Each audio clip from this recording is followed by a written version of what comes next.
ಶ್ರೀಗುರುಭ್ಯೋ ನಮಃ.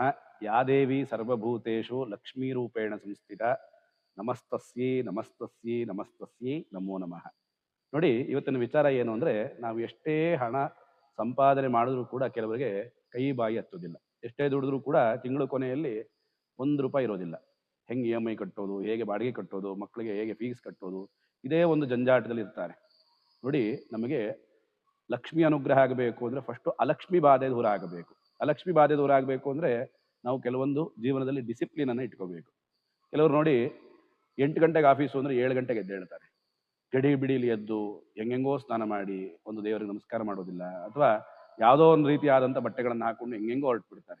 ಜೀವನದಲ್ಲಿ ಯಾರಿಗೆ ಶಿಸ್ತಿರೋದಿಲ್ವೋ ಅವ್ರ ಹತ್ರ ಲಕ್ಷ್ಮಿ ಇರೋದಿಲ್ಲ. ಹಾಗಾಗಿ ನಾವೇನು ಮಾಡಬೇಕು ಅಂದರೆ, ನಿತ್ಯವೂ ಕೂಡ ನಮ್ಮದೇ ಆದಂಥ ಒಂದಷ್ಟು ರೂಲ್ಸ್ ರೆಗ್ಯುಲೇಷನ್ನ ಜೀವನದಲ್ಲಿ ಹಾಕೋಬೇಕು. ಒಳ್ಳೆ ಒಗ್ದಿರುವಂಥ ಶುಭ್ರವಾದಂಥ ಬಟ್ಟೆಗಳನ್ನು ಧಾರಣೆ ಮಾಡಬೇಕು. ಸದಾಕಾಲ ಹಸನ್ಮುಖಿಯಾಗಿರಬೇಕು. ಲಕ್ಷ್ಮಿ ನಮ್ಮ ಹತ್ರ ಇರಬೇಕು ಅಂದರೆ ಯಾವಾಗಲೂ ಮುಖದಲ್ಲಿ ನಗು ಇರಬೇಕು. ಅವಾಗೇನಾಗುತ್ತೆ, ಲಕ್ಷ್ಮಿ ನಮ್ಮ ಹತ್ರ ಆಕರ್ಷಿತಲಾಗ್ತಾಳೆ. ಮತ್ತು ಯಾವಾಗಲೂ ಅಷ್ಟೇ ಶುಭ್ರವಾದಂಥ ಬಟ್ಟೆಗಳನ್ನು ಹಾಕೋಬೇಕು. ಸಾಧ್ಯವಾದರೆ ನಾವು ಯಾವುದೇ ಧರ್ಮದವರಾಗಿರ್ಬೋದು, ಹಣೆಯಲ್ಲಿ ಒಂದು ರಕ್ಷೆಯನ್ನೋ, ಒಂದು ಕುಂಕುಮವನ್ನೋ, ಅಥವಾ ಒಂದು ಸಿಂಧೂರವನ್ನೋ, ಅಥವಾ ಭಸ್ಮವನ್ನೋ ಏನಾದರೂ ಒಂದು ಹಣೆಯಲ್ಲಿ ಲೇಪನ ಮಾಡಿಕೊಂಡಿರಬೇಕು. ಹಾಗೆ ಸುಮ್ಮನೆ ಈ ಕೆಲವರು ನೋಡಿ ಕೈ ತುಂಬ ದಾರಗಳನ್ನು ಕಟ್ಕೊಂಡಿರ್ತಾರೆ. ಬೇಕೋ ಬೇಡವೋ ಗೊತ್ತಿಲ್ಲ, ಒಳ್ಳೆ ಯಾವ ಥರ ಕಾಣಿಸ್ತಿರ್ತಾರೆ ಅಂದರೆ ನೋಡಿದ್ರೆ ಅಸಹ್ಯ ಅನ್ಸುತ್ತೆ.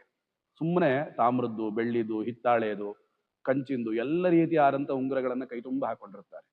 ಯಾವತ್ತೂ ಅಷ್ಟೇ ಲಕ್ಷ್ಮಿ ನಮಗೆ ಅನುಗ್ರಹ ಆಗಬೇಕು ಅಂದರೆ, ಆಕರ್ಷಣೆ ಆಗಬೇಕು ಅಂದರೆ ನಾವೇನು ಮಾಡಬೇಕು, ಫಸ್ಟು ಶುಭ್ರವಾಗಿರಬೇಕು ಮತ್ತು ಒಂದು ಶಿಸ್ತುಬದ್ಧವಾದಂಥ ಜೀವನ ನಮ್ಮದಾಗಿರಬೇಕು. ಹಾಗೆ ಲಕ್ಷ್ಮಿ ಅನುಗ್ರಹ ನಮಗಾಗಬೇಕು ಅಂದರೆ ನಾವೇನು ಮಾಡಬೇಕು ಅಂದರೆ, ಯಾವಾಗಲೂ ಅಷ್ಟೇ ಮನೆಯನ್ನು ಶುಭ್ರವಾಗಿಟ್ಕೊಂಡಿರಬೇಕು, ದೇಹವನ್ನು ಶುಭ್ರವಾಗಿಟ್ಕೊಂಡಿರಬೇಕು. ಮತ್ತು ಕೆಲಸಕ್ಕೆ ಹೋಗ್ಬೇಕಾದ್ರೂ ಅಷ್ಟೇ ಲಕ್ಷ್ಮಿಯನ್ನು ಮನಸ್ಸಿನಲ್ಲಿ ಧ್ಯಾನ ಮಾಡ್ತಾ ಕೆಲಸಕ್ಕೆ ಹೋಗಬೇಕು. ಅದನ್ನು ಬಿಟ್ಟು ಅಯ್ಯೋ ಬೆಳಗಾದ ಕೂಡಲೇ ನಮ್ಮ ಹಣೆ ಬಾರ ಕೆಲಸ ಮಾಡಬೇಕಲ್ಲ, ಅಯ್ಯೋ ನಮ್ಮ ಹಣೆ ಬಾರ ಇಷ್ಟೇ ಆಗೋಯ್ತಲ್ಲ, ಬೆಳಗಾದ ಕೂಡಲೇ ಯಾಕಾರೆ ಬೆಳಗಾಗುತ್ತೋ, ಯಾಕಾದ್ರೂ ನಾನು ಕೆಲಸ ಮಾಡ್ತೀನೋ.